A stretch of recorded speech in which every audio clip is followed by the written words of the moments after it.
football podcast in all of the world. This is the Group of Five Guys. Our mission is to be the voice for the Group of Five football programs that the mainstream sports media absolutely will not be. We need everybody's help to do that. We need you to follow us on all the social platforms at Group of Five Guys. Go to YouTube, Apple Podcasts, Spotify, wherever you get your best podcasts. Subscribe to the channel. Click the like button. Give us a 5-star rating. Leave a review. Most importantly, share it with your family and friends. On this episode of Inside Drill, Tulane head coach Jon Sumrall, right in the thick of this P5, G5, P4, whatever, separate playoff business. He's got some confidence that the Tulane Wave can make a run at the CFP. Hope you enjoy the show. So as we continue our virtual tour of the new head coaches in the Group of Five, we want to welcome, I think this might be 3 or maybe 4-time guest, but first time at his new school. Probably, I'd say the hottest name in coaching at the moment, and definitely super involved and at the top of the list when it comes to this new Group of Five, P5 separation thing. Tulane head coach Jon Sumrall. Coach, welcome back. Thank you for coming on, sir. I appreciate you having me. I'm grateful you guys would invite me third or fourth time, whatever it is. I'm just glad y'all have me back. It means I didn't screw up too bad the first few times.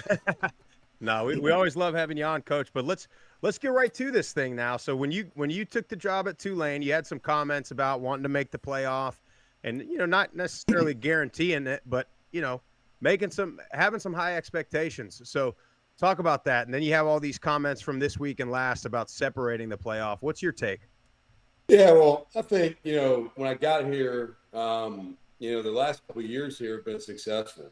And the last couple of years where I was leaving have been really successful as well. And so I think when you walk into something new, everybody wants to talk about core values and what is your mission. And for me, those things are very important.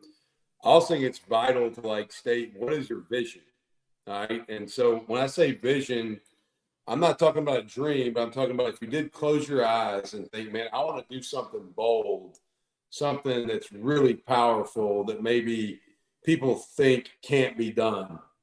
And so the vision of what I want this program to achieve is I want to pursue conference championships. I want us to sell out our stadium.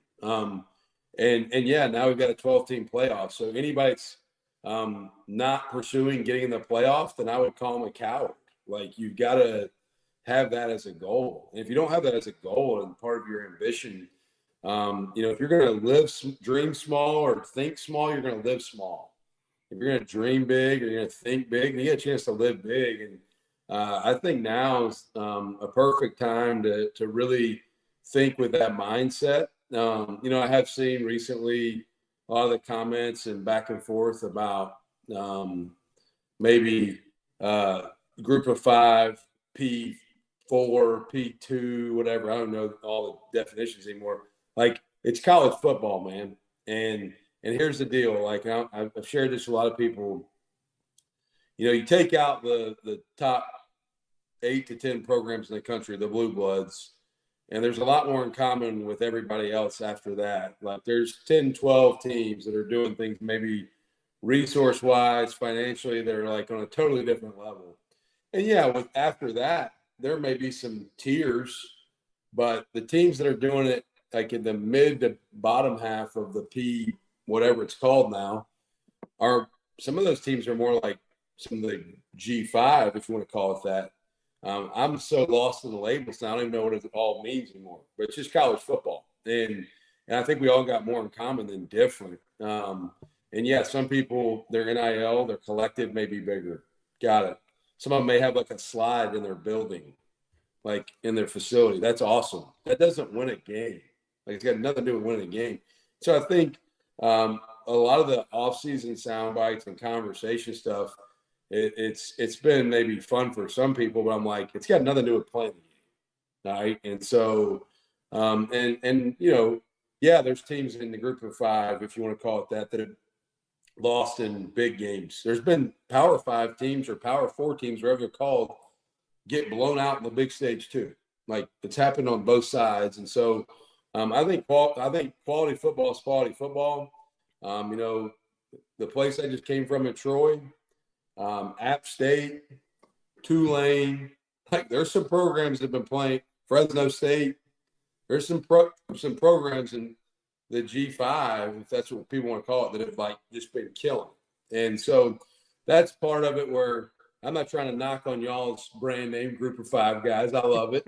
But I just think we're at a point too where it's like, hey, football's football, man. And we all got a lot more in common. We do different. And yeah, there may be different budgets and different resources, but I really think college football is in a good place right now. I know a lot of people are talking about all the negatives. I actually think there's a lot of positives happening. I agree. Yeah, Coach. Well, you did bring up Troy, and I know you've probably gotten this question or questions like it a ton, but obviously you had a ton of success there.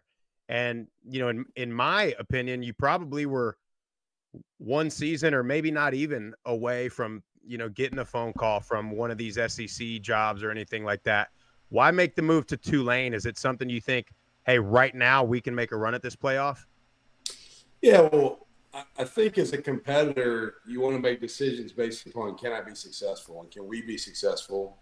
And I felt like going back to the conversation on different places, like I think this is a place you can have really high level success. I think, you know, they just did it the last couple of years. I think people don't realize how quickly this place got better. I mean, 2021, this place was 2-10, and the next year they win the Cotton Bowl. So, like, you can do it here. It can be done here at an exceptionally high level. And so, as this opportunity presented itself, the resources for our players here, and just the support and the infrastructure, and I think the long-term vision and commitment to football was something that intrigued me. And then I think you partner that with just the city of New Orleans and what all this place has to offer. There's a party or a festival every day. And then the academic piece in Tulane, man, you get a degree from Tulane. We got a lot to sell. Like, people want to talk about NIL money. How about $61,000 a year for tuition? And like a scholarship is probably worth about $90,000 a year. And so those things, I think, made this situation to me just exciting. And I think opened a new lens to me on what could be done. And I think this place is positioned to play high-level football for the long term. And it's something that excited me. It's something that really motivated me. I was very happy where I was. Loved where I was. Man, I love Troy, Alabama. I love the people there. I love the university. It's a special place to me. My family always will be. But this was just something that was one of those deals that when it presented and you kind of go through the process, you're like, all right, is it a green light or a red light? And at every intersection, it was another green light, another green light, another green light. And so as the process played out, it just made a ton of sense for what I think we want to build. Coach, going back to the playoffs really quick, is that a message and an end goal that you're sharing with the team and the players, or are you going more with the one game at a time approach, or are you doing like a mixture of both? Yeah, I like to think with the end in mind, and then you work back and live in the moment. So I think we're very process oriented. Like I don't wake up and think about like every day what's going to happen in December or January. But I think as you like the way we do goal setting with our players, we do things called individual developmental plans for each player on our team. And they all set, 3 or 4 football or strength and conditioning goals, one academic goal, and then one social character, spiritual leadership goal. And I think when you ask them like, hey, what do you want to be remembered for? What do you want to be known for? And they can think about the end in mind. Like when you leave here, what do you want people to say about you, right? And so I think when you think like that, it lets you kind of have some crystallization on like, how do I want to live? Like how do I need to walk each day? And so for us, like the guys know, like I haven't shied away from, yes, conference championships are a goal and expectation of ours, and pursuing that college football playoff now it's at 12 teams, is a goal and something we want to put out there. But no, we don't. I don't every day get up and like talk about that. That's something that's been addressed, and then I remind them like, hey, the standard is the standard, and there's a lot of things that have to go right for you to win at that level, to win a conference championship or make it to the playoff, if you will.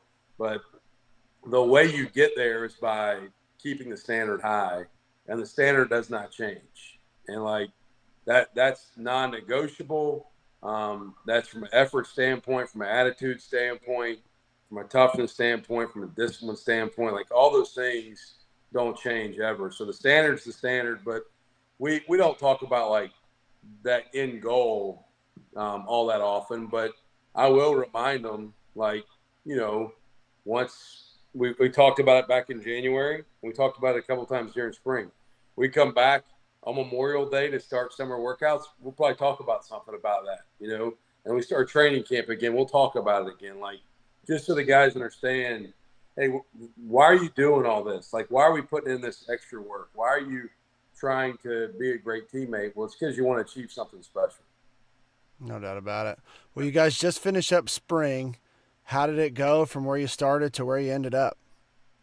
Yeah, it was really good. We got a much younger team than probably people realize, and that doesn't concern me. I think we're really talented, but a lot of those guys that maybe were a big part of the 22 team for sure, most of those guys are gone. There's a handful that are back, but most are gone. Pat Jenkins, our defensive lineman, he's back. Like, he's a known commodity.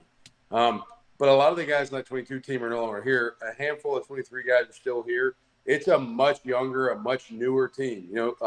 Mike Pratt's not walking through the door. He's with the Packers now. Jaquan Jackson's gone. Like, all those guys, they're not on the team anymore. So there's some young playmakers that I'm excited about. I think there's been a good core of this roster that stayed through the transition and really love this place and love this team. And then there was a wave in December that we added to the transfer portal that I think was a really strong transfer class. And then we've got our signees. And so, the majority of your roster is there that's going to have a huge impact on the 2024 team through spring practice. New quarterback, we don't know who it'll be yet. Really 3 guys in the competition through spring ball. All 3 of them have talent and ability. Like, when the ball comes out of all of them's hand, I'm like, yeah, that could win. Who's going to play consistently at a high level? Who's going to lead daily? And who's going to execute and function well within the offense and be efficient in that manner is going to be a big deal moving forward. But they've all had really high moments. But I'm excited about the direction we're headed. I think this team's got a chance to really do some special things. Really, you're just trying to establish individual player development, but also scheme development and help the install process and make sure guys are learning the schemes and the new terminology that you may have. But all in all, it went well. We had three main scrimmages. We did all 15 practices. Our spring game was April 20th, and a lot to be excited about. There's still some areas of concern. We've still got some areas to address and shore up, and maybe help some guys come along so that we can be the type of product we want to be in the fall. Coach, there was a lot of talk before you got to Tulane that you couldn't get 4 stars, you couldn't get 5 stars at Tulane, and then you get there and get transfers from Alabama, transfers from Oregon, some of those 5 or 6 blue bloods like we were talking about earlier. How do you think you did that? And what's that conversation like when those guys are in the portal? Yeah, I think probably a lot of people really took notice. There was one day, I think maybe there was a stretch where Ty Thompson committed from Oregon, the quarterback, Mario Williams, the receiver from USC, and then Shaz Preston, the receiver from Alabama.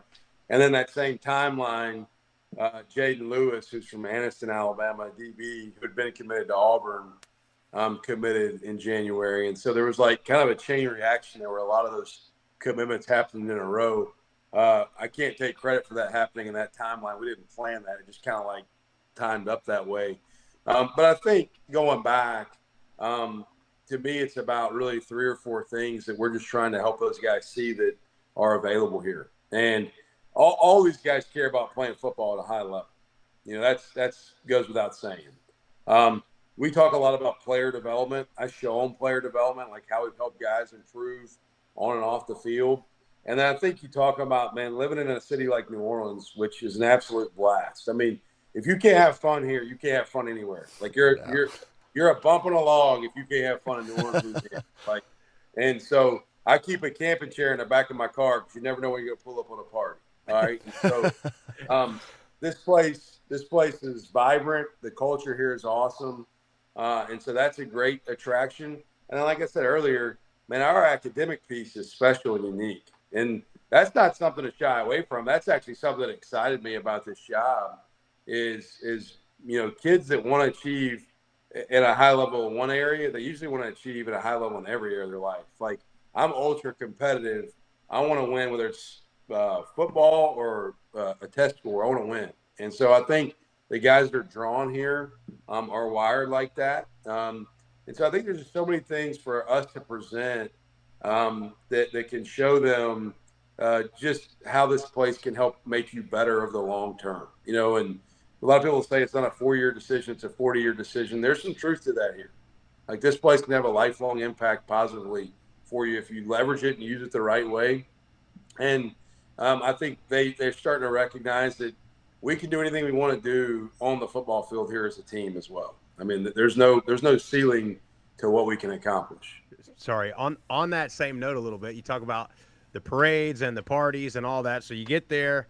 What's been your favorite, Mardi Gras moment, or what's been your favorite event so far in New Orleans?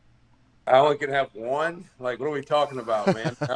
List it. So give me your top 3. Yeah, I'm gonna have to give you a few of them that come to my mind. So, got here, took the job December the 8th, came down here full time December the 10th, and started work. So I had a couple of days to make sure to say some proper goodbyes back in Troy, that was special to me to be able to do that.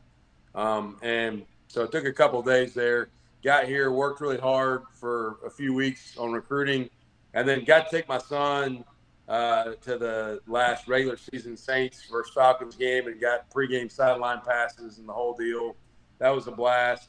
My whole family got to go to the Pelicans game, and my kids got to go out on the national anthem and stand in front of the Pelicans guys on the bench, awesome. Which was really cool. I got to ride in the Mardi Gras parade. I was kind of on the job. I was there on a Tulane float, so I had a good time, but it wasn't quite cutting loose, maybe like a lot of people think on Mardi Gras. And then our collective, Fear the Wave, we had an event on Mardi Gras Saturday before Fat Tuesday at a local establishment on a balcony. I had all 4 of my kids with me, and my wife rode in the parade. And so we got to go down, and my wife just showered the kids with beads. That was a blast for her to get to do that and for us to get to be there for that. Jazz Fest just wrapped up. It was side stage for Chris Stapleton. I got to go watch Widespread Panic and the Beach Boys too. And the Beach Boys. Nice. I had to remind my dad that he needed to be living it up if the Beach Boys were still going. And so, and then last we got to go watch the Rolling Stones, which was unbelievable. So that at the Rolling Stones, I actually FaceTimed my dad, who's in his 70s, and I was like, "Hey, Mick Jagger, he's up here at 80 years old, still like getting it, bro. Like, come on, what are you doing today?" And so, Jazz Fest. I mean, every weekend here, I'm serious. I think they just make up a reason to have a party. There's a festival. We had the St. Patrick's Day parade out by my house. Ran right by my house. Like, literally, like, we had a lot of the staff out here for that. So there's always something fun to do. But those are some of the highlights for us so far, probably those moments. What about food? What's been your go-to so far? Well, I just got to take my wife's birthday was this past Monday, and I got to take her to Desi Vegas. Desi's a good friend of mine from when I was an assistant coach here. Desi played baseball here.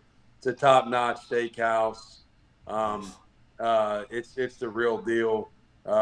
It's crazy. I'm sitting there in a restaurant, and then Desi comes over and hangs out, and at the table next to us is all the guys from the band Better Than Ezra. and they were all right next to it. So they were getting ready to play a show that night at the House of Blues. But man, I can tell you this: you can't have a bad meal. Like Katie's in Mid City. It's been on that Guy Ferrari show, diners, drive-ins and dives, whatever. Um, Drago's is unbelievable. They've done a So lot of good. stuff We've with been there. us. Like those two places. I mean, they're. I almost feel bad listing like 3 or 4 places because like I'm going to lunch tomorrow. This place is like a hole in the wall and with a friend and for a meeting and it's like supposed to have some of the best sandwiches po' boys in town. Like There you there's go. just so many places. There's a great burger place here called Company Burger. There's a gourmet hot dog place called Dat Dog that I take my kids like, and in true New Orleans fashion, you can get a good drink any of these places too. Like they all got a good beverage, but this place, man, it's dangerous because you can walk in and the food's. I mean, it's off the charts. How do you keep your players away from all that partying and Serious. stuff? We do morning workouts, so That's it. yeah, like we do pretty early morning workouts. In February, our Monday, Wednesday, Friday rhythm was 5:50 or 6 a.m. workouts. So that kind of deters you from really going out and trying to tie one on. So we make sure we go in the mornings, which I think helps there. And we got a pretty mature group. Our kids, I don't know if I could have done well in college down here. I probably would have been a knucklehead. But these guys we've got, they're pretty sharp, pretty mature, and they handle their business the right way. Love it. Well, Coach, we're looking forward to it this season. We're hoping we can get back down there. American's going to be, I mean, it's a tough conference, no doubt. And you finish the season with Memphis at home. Woo.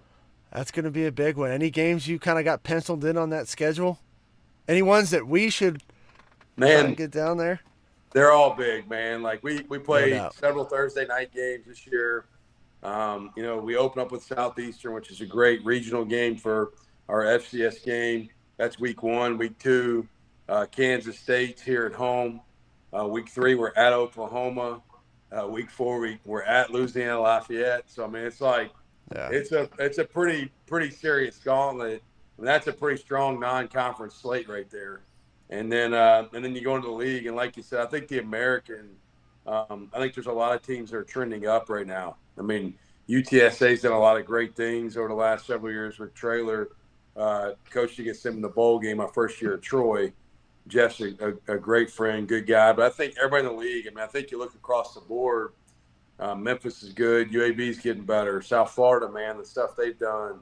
I mean, it's the same type deal mentioned in restaurants. Like, I'm afraid to leave somebody out because there's so many good teams and, man, really good coaches.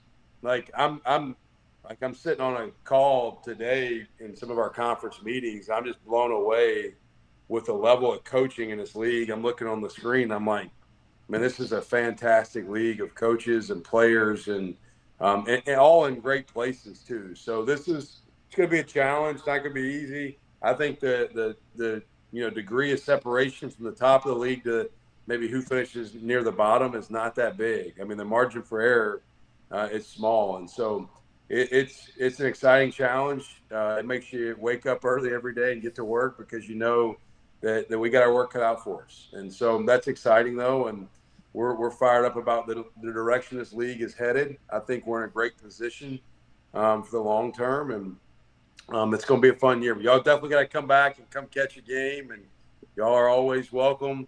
We'll take good care of you if you come. Coach, I got one more football-related question, and we'll let you get out of here. So we always talk about the strength coach being the most important hire. So you bring over Rusty Witt. I know that was important. But my real question is, how can we get footage of Rusty Witt working with Patrick Jenkins in your weight room? That's done. I can get you that. Now, yeah. My man Witt, man, he's awesome. You know, he's a rock star, and Pat Jenkins is great too. But yeah, Witt's a huge component of what we do. I mean, I think we've been fortunate to forge some really tough teams together. And I think if your weight room piece and your training room piece is in line with your philosophy as a head coach, you've got a chance to be really successful. And Witt's like a brother to me, man. Like he was at Troy when I got there. And when I took the job, I've told people the story. I fully intended on bringing a different strength coach. Like I wasn't, and then I got to know Witt and spent some time with Witt, and I'm like, hey, this might be my guy. And so we've hit it off, and I'm grateful he's here with me. He sets the tone every day. He brings it. But yeah, so we'll get you some footage of him and Pat getting after it, and with moving around a little bit slower right now. So he just had a little knee procedure today. So he's tough. He's as tough as nails. I think he chews nails for breakfast. So he'll be all right. He'll bounce back quick. Love it. Well, Coach, I know you can't say it, but we definitely are looking forward to, I don't know what it'll be, December 30th or something like that, when you guys beat the hell out of somebody from the SEC or the Big Ten. So we're rooting for nothing more than that, Coach. Jon Sumrall, Tulane head coach, thank you so much for joining us once again, sir. Appreciate you, Coach. Guys, appreciate y'all having me on. Roll away. I want nothing more than to spend that Saturday at the end of December watching Pat Jenkins just put some sucker center in the quarterback's lap in the middle of the afternoon right before a New Year's party. It'd be fantastic. And what I am interested to see, and you asked the question, what does a Rusty Witt Patrick Jenkins collaboration, what does that look like on the field? Yep. You know what I mean? Like, because we've seen what he did at Troy, and I can't wait to see the guys down at Tulane. And Tulane had some guys last year, and he was one of them we noticed in pregame warm-up. But you just know that guy just brings a whole nother level to strength and conditioning. And well, you'll know. I mean, because guys like that, obviously they've got the genetic. Like, let's make it clear, a lot of these guys got genetics. If Rusty Witt came and worked out with me, I'm not looking like that. So, maybe, I don't know. Uh-huh. But so you'll see, after this summer program, assuming he stays healthy and everything. But that's a guy like. We talk about it all the time, man. It was Javon Solomon was the first one that we saw on the field, and we knew before we knew who he was, before we knew his number, we said, who the hell is that guy? Well, he's in the NFL now. Pat Jenkins was the one we saw last year that immediately didn't know. You see him in warm-ups in a T-shirt, and you're like, damn, who is that? Oh, yeah, that's the guy that's destroying offensive linemen all game long. So can't wait to see that. But, man, I'll tell you what, though, Coach Sumrall, man, I think he was being very humble about getting those transfers and those big-time recruits. I think they see his confidence, and I don't really want to call it swag because I don't really enjoy using a word like that, but the way that he carries himself and the way that he believes in his guys and his team, I think those guys saw that, and they said, you know what, you're damn right. We can make a run at this thing. I'm going down to New Orleans. You better stop all that rat poison that you're spewing right now. I know. No, but he's got a lot of Saban in him, doesn't he? he even says all right, just like Saban does. He's got that, and then he has the Sumrall isms. Yeah. Which is a couple he stole from Tomlin, but no, he's infectious. We've been around him, a handful of times now, and it's like you want to run through a brick wall from that guy. I don't even play for him. Imagine when you get to see him every day and he's in the locker room and he's rooting you on and he wants to see you succeed and the players buy in and I agree. And there'd be nothing better for them to make a run because we're going to be right there when they kick some Power 5, some mid-tier Power 5's ass and they get to move on in the playoff. Oh, the funny thing about it is the last time they found themselves in a New Year's Six, they beat what was not a mid-tier. No, it was not. Was a borderline playoff team and the Heisman Trophy winner and the first overall pick in the NFL draft. That's exactly what I was going to say. They went toe-to-toe with and beat. And like you said, it's a completely different roster from that. But that sent the program, it elevated the program to a different level. So if that doesn't happen 2 years ago, I don't think whether it's Jon Sumrall or not that you're getting some of these recruits to come in because they've already seen the sample and now they get a coach that's talking about it and they want to be a part of it, man. Can I pose a question to you fellers? Absolutely. So Sumrall, like we said, was one of the most sought after coaches, right? Mm-hmm. You got a guy like Fritz who leaves Tulane to go to Houston. Yeah. And to me, I don't see, and maybe I just don't know enough about Houston, but like to me that's a lateral move. And Sumrall's like, because he had other suitors, he did, and he probably had some in the SEC. Mm-hmm. But he chose Tulane because he knows, he'd been there before, so he knows the, city, he knows what the program's about, and he knows its potential. And he's like, no, this is where I can go and be that group of 5 team that's going to blow everything up. So I guess my question is, like, was it Willie Fritz not believing in a place like that, or does he really think that Houston is better spot than Tulane? What I would say to that is, don't forget now, Houston a few years ago, while still in the group of 5, pulled Dana Holgerson from West Virginia, who was in the Power 5 already. So Houston's got, it's them damn Texas schools. That's true, money. But now they're in the Power 5, and I don't know. You never know, man. Sometimes I think these coaches feel like they've done what they can do. You know what I mean? Like that. Like for me, like, and I would understand this if Willie Fritz was like, we got to what in his mind was the peak at Tulane. So it's almost like I better get out of here before we start losing again. And they fire me. With so many upperclassmen that he had, had all those guys graduating, going to the NFL and stuff, he maybe kind of saw the next year or two. I don't want to say like a rebuild, but based on everything, all the success they've had recently, but essentially starting over in a type of way. It was maybe that was one avenue, or to take this job at Houston. And I think for Tulane, I think it's an upgrade. I agree. Almost in the same. I would say more so than when Hugh Freeze leaves Liberty and they go and get Jamie Chadwell, who at the time was probably the hottest name, hottest young, whatever they want to say, young name in coaching, and Liberty goes and gets Chadwell, who looks like he's going to be there for the long run, and then Tulane does the same thing and goes and gets Jon Sumrall, who, I think, there was no really reporting of this.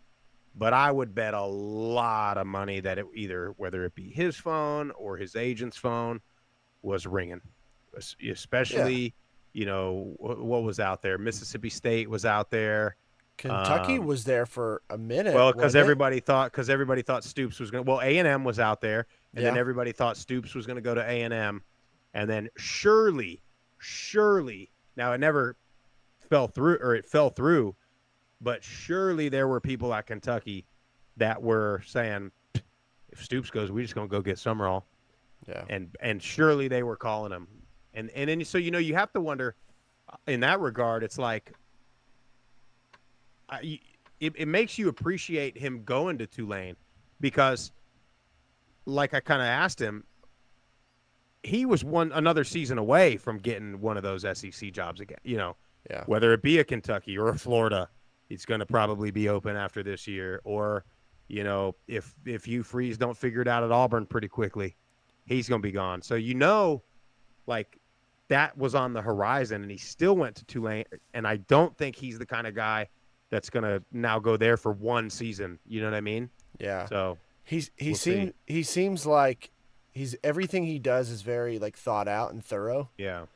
And I don't think, and I can't remember the exact saying, but I've heard a coach talk, and he was like, basically, like, don't take a bad job. Don't go to a place where no matter what you do, you're not going to be able to win.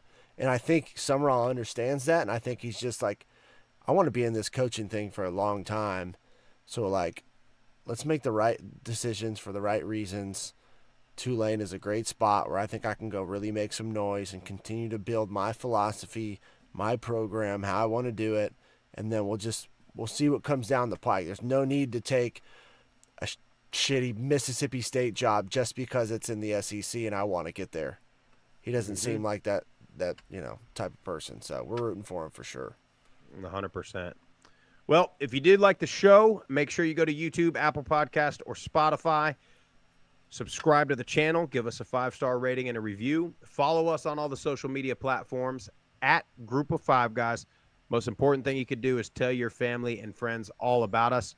Guys, we got a ton of interviews that are already available on all of those platforms. We had UNLV head coach Barry Odom, FIU head coach Mike McIntyre, Toledo AD Brian Blair, Middle Tennessee head coach Derek Mason, just about every coach on Georgia Southern staff. We got South Alabama, Major Applewhite. I know I'm missing some. We got UTEP head coach Scotty Walden. I feel like there's like one or two more too. We've been rolling. So a lot of good content. We're hitting every part of the country, every conference.